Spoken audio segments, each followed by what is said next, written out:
all people are created equal. We've heard that multiple times. But I'm sorry to inform you that through my observations and living life, nothing could be further from the truth.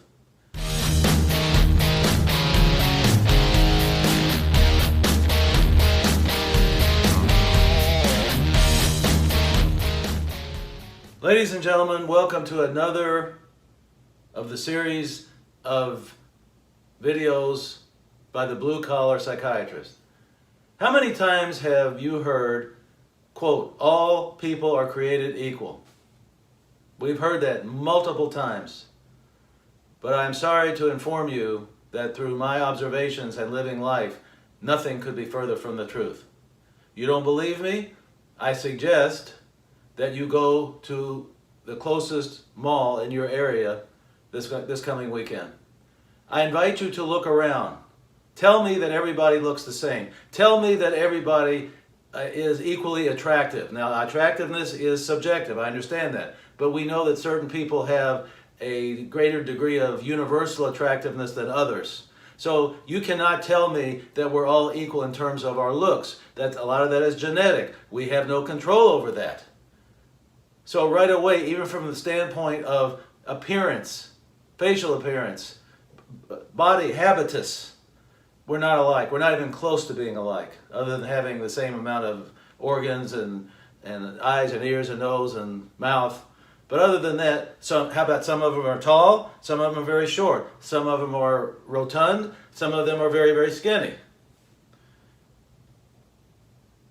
There's nothing more that I can say in terms of appearance than to tell you to go to a mall and start watching and observing people and how different they are, not how much alike they are, because they are not. Now let's take a look at intellect.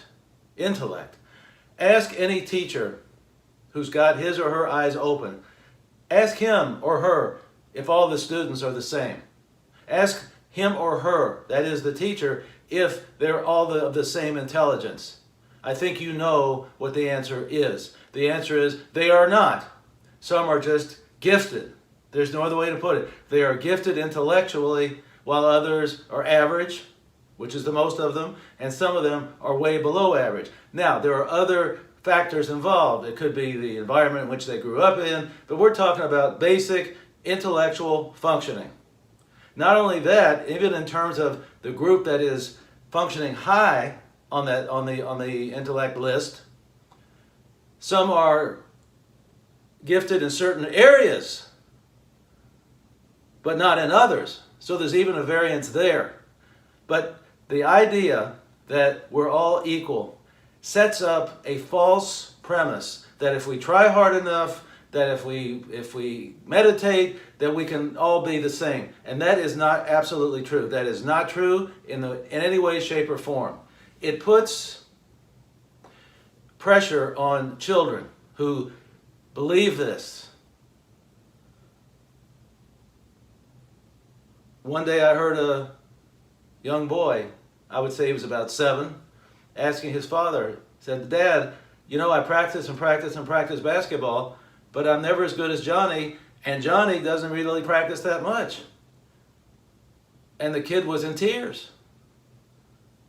Well, this kid was kind of awkward and just did not have the gift of athleticism. Could he have improved with certain tutelage? Yes, but he probably never would have reached the level of other people. If we were all the same, why wouldn't we all be, if we wanted to, why wouldn't we all be professional basketball players or football players or baseball players? We don't have the same gifts. So what it comes down to in life is this. You have to be realistic. You have to try a lot of things. Athletic, non-athletic, scholastic, arts, music, anything and everything. And then discover for yourself what you are good at. And then take it from there. Then you can hone in on that particular talent that you have, or gift that you have, however you want to state it, and make the best of that. That is the smart way of doing it. Realizing that we're not all the same, we're not all given the same gifts genetically, we're not all raised the same, but darn it, I'm going to find out what I'm good at and I'm going to take it to the max. I am going to push it to the max. I've done that in my life. In terms of wanting to be a doctor, I was above average in intelligence, but I studied and studied and studied and studied while others were out having parties. This was in high school and in college. And eventually it paid off. But I had to put in the time, and I had the motivation. So ladies and gentlemen, I caution you, and I caution parents, and I caution teachers, and I caution students, and everybody involved, not to go around mindlessly saying everybody's equal. Now, we're all equal supposedly under the law. And if you believe in religion, we're supposedly equal in the eyes of God as human beings. But in terms of how we function in the world, we are not equal. Believing that sets up false expectations, and it's the road to trouble. Find out who you are, find out what you're good at, and then you maximize those gifts that you've been given. Then you've done the best that you can possibly do. Ladies and gentlemen, as always, I remind you, drink! And drink abundantly from the fountain of life. See you next time!